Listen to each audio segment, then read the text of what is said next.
antsika rehetra indray tonga soa eto amin'ny chaîne koa somary tsy namoaka video mihitsy za teo alohaloha teo satria misy ny fahasahiranana fianarana sy ny sisa sy ny sisa dia elana tsimy be dia be.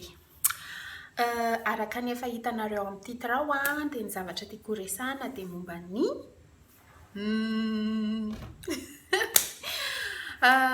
manokatra Facebook, manokatra Instagram, manokatra WhatsApp, corona.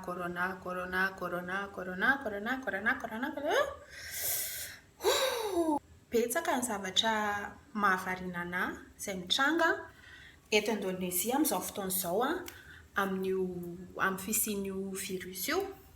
Dia tiako ho partagena aminareo hoe ohatratra ny ahoana ny zava-mitranga aty Solo amin'izao tsika miteny izao.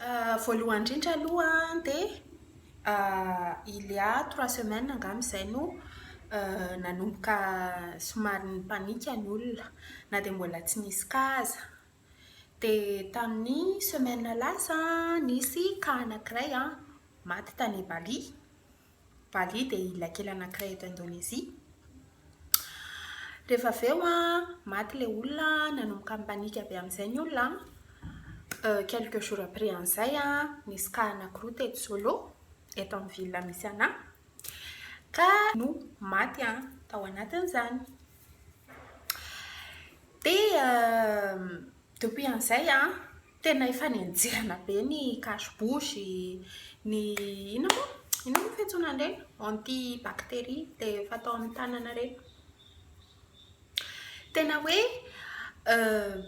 ifanianjehana tena hoe nikomandina soa ihany moa izany fa namoaka arrêté ny gouvernement hoe raha vao miakatra loatra ny vidin'ilay izy dia afaka arrêtena ilay mpivarotra.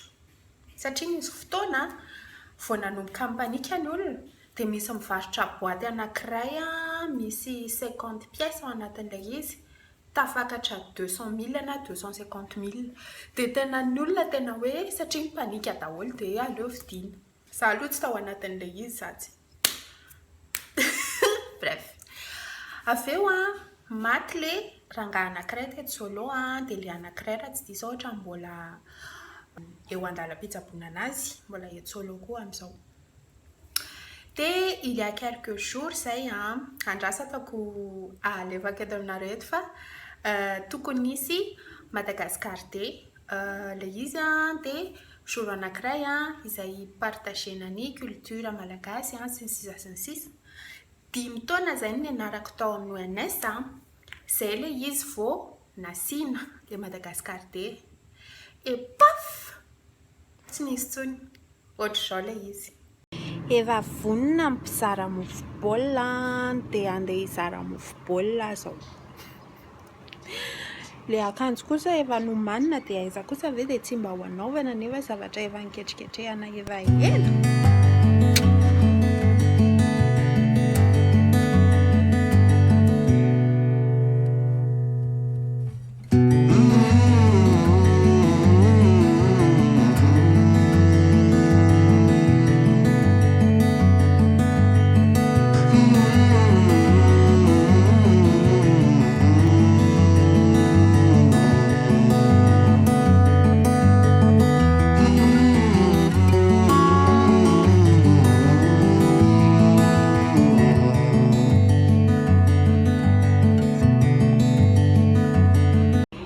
Vita ihany ilay izy.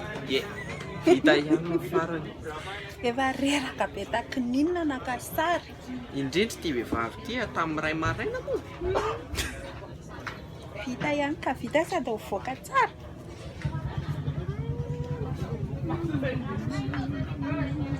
Mofo baolina voalohany. Mamy. Izay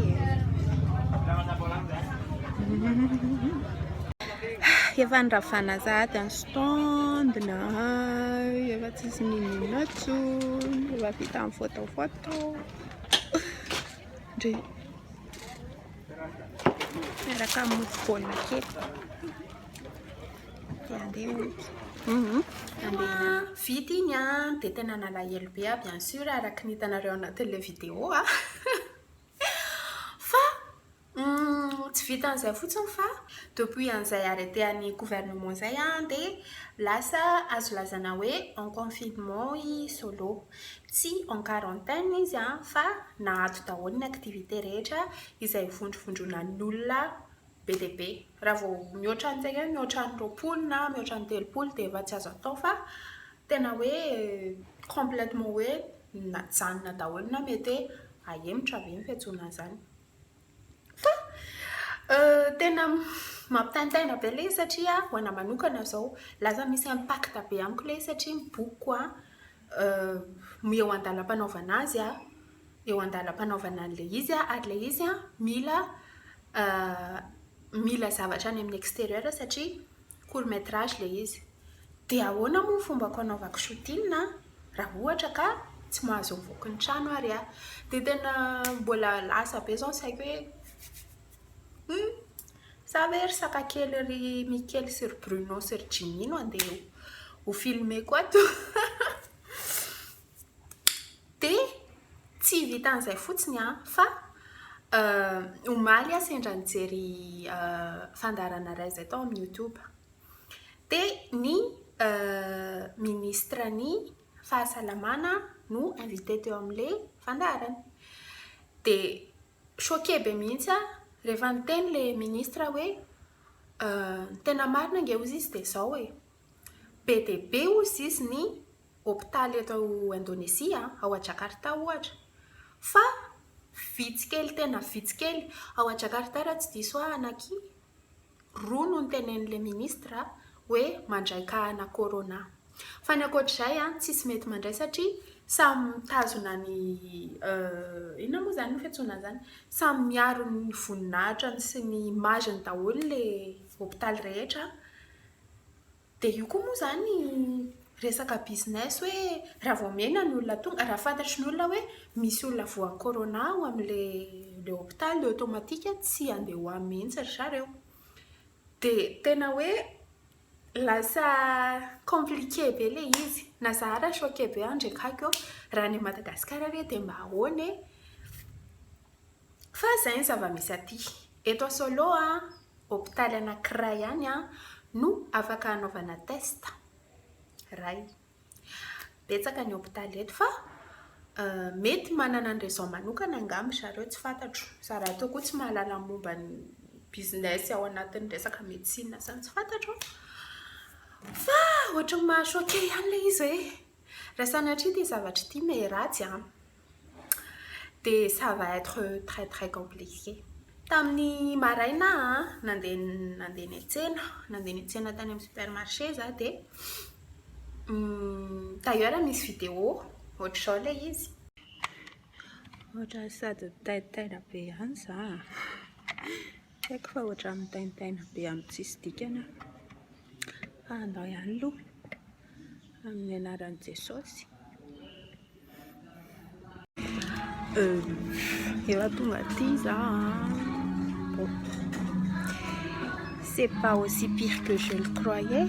Mbola manao activité daholo ny olona rehetra, ça va. Mipaty ihany aloha zany tena solution. Raha mako ny fiainana.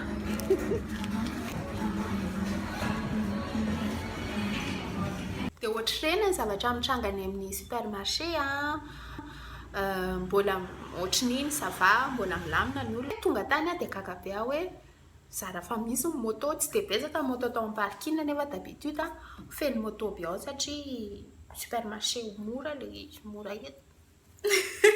Ohatrohatr'izay ny zavatra misy aty tsy mianatra ny mpianatra mandritry ny 12 andro fa mianatra any an-tranony, miasa any an-trano no mpiasa dia mandeha. Dia ohatr'izay ny fiainana aty. Ho ana manokana manahirana anahy ilay izy fa inona moa no azo atao fa dia miara mijinjy eto izany, miara mahazo mivokany eto. Fa ny anatao dia hoe misoroka an'ilay izy amin'ny fahadiovana sy amin'ny tsy haiko mba fievitena toerana be olona. Ho antsika Madagasikara angamba aloha mety tsy problème zany satria ilay car mbola tsisy akory ihany, mbola madio Madagasikara amin'izay resaka izay. Fa ho ana eto efa somary compliqué kely sady lasa limité be mihitsy na ny activité azy na ny zavatra rehetra tokony natao aza dia tena tapaka daholo mihitsy ary. Dia zay no afaka nyresahako anareo momba ny corona. Betsaka ny zavatra mitranga ny ivelany any, tena be dia be ary tena lasa mampisy ady ilay izy satria olona avy any tsy tadidika hoe avy aiza moa fa andeha hody any Soudan zareo. Rehefa tonga tao Turquie zareo dia nidiny Soudan frontière an zareo dia tsy hitan'ilay olona amin'izay izay natao dia navoaka ny steward avy ao anaty avion ilay mpandeha fa zareo tsy nanaiky. Dia lasa conflit be ilay izy hoe ahoana ary izany ireny olona voakatona ny ivelan'ny frontière ireny. Le gouvernement aloha izany tsy dia azoko tsara hoe ahoana ny fandehan'ilay izy fa mampalahelo ihany izany zavatra izany hoe olona ponina ao aminao ve dia tsy avelanao mody ao aminao. Raha ohatra koa zareo ka manana matériel nécessaire ahafahana hisorohana an'ilay izy dia mety possible. Fa mety hoe anisan'izay angamba ny antony hoe tsy manaiky ry zareo satria mety hoe ils sont pas prêts. D'ailleurs personne n'est prêt, aucun pays n'est prêt amin'ity resaka tsy haiko izy ity na épidémie na pandémie. Engany mba ho épidémie. Dia engany mba tsy ho tratra an'ity zavatra ratsy be ity Madagasikara fa tena ratsy izy ity. Dia misaotra betsaka antsika rehetra indray ny heno dia manao updated foana za ezahako foana satria tsy mivoaka ny trano mihitsy aho zao dia ezaka mi-update anareo eto za dia